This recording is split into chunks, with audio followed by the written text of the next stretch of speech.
আসসালামু আলাইকুম, welcome back to my channel. আজকে আমি আপনাদেরকে মাত্র 25 টাকা দিয়ে 2টা বার্গার তৈরি করে দেখাবো। অবিশ্বাস্য হলেও সত্যি যে এই বার্গারটা আমি মাত্র 25 টাকায় তৈরি করে দেখাবো, তাও আবার 2টা। এই বার্গারটা খেতে ভীষণ মজার হয়। তো চলুন এই সহজ রেসিপিটা কিভাবে তৈরি করতে হয় দেখে নিই। প্রথমে আমি এখানে 2টি বার্গার বান নিয়েছি, আর এটা আমি মুদির দোকান থেকে 15 টাকা দিয়ে কিনে নিয়েছি। এই 2টা বানের দাম ছিল 15 টাকা, আপনারা যে কোনো মুদির দোকানে পেয়ে যাবেন। এখন আমি মাঝখান দিয়ে কেটে নিচ্ছি। তো কাটার সময় একটু সাবধানে কেটে নিতে হবে। তো আমি 2টা বানই কেটে নিচ্ছি। কেটে নেওয়া হয়ে গিয়েছে, আমি একটা সাইডে রেখে দিচ্ছি। এখানে একটা বাটি নিয়ে নিয়েছি, আর এর ভিতরে দিয়ে দিলাম একটা মিডিয়াম সাইজের পেঁয়াজ কুচি। এখন দিয়ে দিচ্ছি একটা কাঁচামরিচ কুচি, তবে আপনারা আপনাদের স্বাদ মতো দিয়ে নেবেন। এরপর এর ভিতরে দিয়ে দিচ্ছি স্বাদ মতো লবণ। তারপরে দিচ্ছি ভাজা জিরার গুঁড়া 1/4 চা চামচের মতো, আর গোলমরিচের গুঁড়া দিয়ে দিলাম 1/4 চা চামচ পরিমাণ। এখন এই উপকরণগুলোকে খুব ভালোভাবে মাখিয়ে নিচ্ছি। একটু ডলে ডলে পেঁয়াজের সাথে ভালোভাবে মশলাটাকে মাখিয়ে নিয়েছি। এখন এর ভিতরে একটা ডিম দিয়ে দিচ্ছি। আজকে যেহেতু আমি 25 টাকায় রেসিপিটা তৈরি করে দেখাবো, তাই আমি এখানে একটা ডিম নিয়েছি, আর ডিমটাকে খুব ভালোভাবে ফেটিয়ে নিচ্ছি। ডিমটাকে খুব ভালোভাবে ফেটানো হয়ে গিয়েছে, আর এখন আমি চুলায় চলে যাচ্ছি।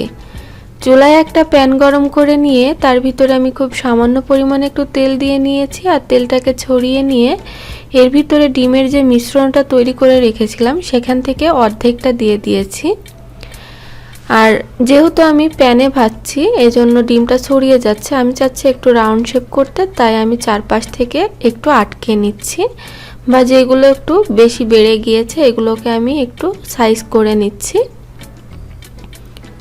আপনারা যদি কড়াইতে ভাজেন তাহলে এটা সুন্দর গোল হয়ে থাকবে। এখন একটা পাশ হয়ে এলে আমি উল্টিয়ে দিয়েছি, আর এইভাবে উল্টিয়ে পাল্টিয়ে আমি সুন্দর একটা কালার করে এই ডিমটাকে ভেজে নিয়েছি।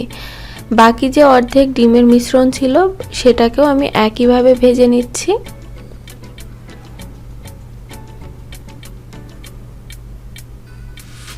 তো নিচের পাশটা যখন হয়ে গিয়েছে আমি আবারও উল্টিয়ে দিচ্ছি। তো হয়ে গিয়েছে। এখন আমি এই একই প্যানের ভিতরে এই বানগুলা কেটে রেখেছিলাম এগুলোকে একটু আমি হালকা ভেজে নিব বা গরম করে নিব। তো আপনারা চাইলে এই কাজটা করতেও পারেন বা নাও করতে পারেন। তো এইভাবে করে নিলে খেতে বেশি ভালো লাগে। তো আমারটা হয়ে গিয়েছে, আমি উঠিয়ে নিয়েছি। আর অর্ধেক একটা বান নিয়ে এর উপরে আমি একটু টমেটো সস দিয়ে দিচ্ছি। এখন চারিপাশে একটু ভালোভাবে টমেটো সসটাকে ছড়িয়ে দিচ্ছি, আর এর উপরেই দিয়ে দিলাম একটা ডিম ভাজি। আর এর উপরে আমি আরেকটু টমেটো সস দিয়ে দিচ্ছি। আর এই যে টমেটো সসটা দিচ্ছি এটা দিলে খেতে বেশি ভালো লাগে, তবে এটা অপশনাল, আপনারা চাইলে নাও দিতে পারেন। আমি এখানে একটু পেঁয়াজের রিং দিয়ে দিলাম, এটাও অপশনাল। টমেটো দিয়ে দিয়েছি স্লাইস করে, এটাও অপশনাল। আপনারা চাইলে এগুলো ছাড়াও এই বার্গারটা বানিয়ে নিতে পারেন। বাকি যে অর্ধেক পিসটা ছিল সেটার উপরও আমি একটু টমেটো সস মাখিয়ে নিচ্ছি, এতে করে টেস্টটা একটু ডিফারেন্ট আসে। তো তৈরি হয়ে গেল খুব সহজেই কিন্তু আমার বার্গারটা। সিম্পল একটা বার্গার, খেতে কিন্তু ভীষণ মজার। আমি আর একটাও তৈরি করে নিয়েছি, চাইলে আপনারা উপর থেকে একটু টুথপিক দিয়ে সাজিয়েও দিতে পারেন। তো দেখতেই পেলেন কত সহজে মাত্র 25 টাকা দিয়ে 2টা বার্গার তৈরি হয়ে গেল। এটা যেমন সহজ তৈরি করা, খেতেও ভীষণ মজার। এতটাই মজার, এটা বাসায় যদি তৈরি না করেন তাহলে বুঝতেই পারবেন না।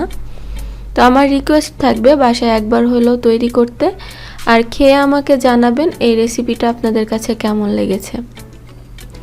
তো আজকে আমি এখানেই বিদায় নিচ্ছি। সবাই ভালো থাকবেন, সুস্থ থাকবেন। আল্লাহ হাফেজ।